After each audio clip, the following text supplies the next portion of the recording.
কৃষ্ণ। সবাই আমার সনাতনী সকল ভাই বন্ধুকে জানাই আমি প্রণাম এবং আমার বয়োজ্যেষ্ঠদেরকে জানাই প্রণাম।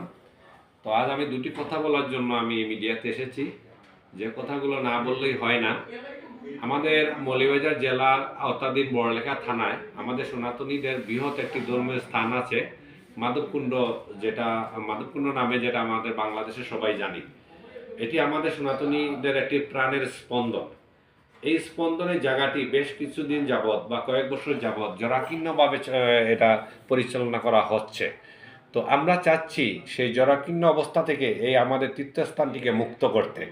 তাই আমি আমার বড়লেখা উপজেলার সকল সনাতনী ভাইদের কাছে আমার বিনীতভাবে অনুরোধ যে আগামীতে আমরা খুব শীঘ্রই এই মাধবকুণ্ড পরিচালনা করার জন্য আমরা নতুনভাবে আমরা এই পরিচালনা কমিটিকে সাজাতে চাই এবং এই আমাদের তীর্থস্থানটিকে আমরা নতুনভাবে তুলে ধরতে চাই সারা বিশ্বের কাছে।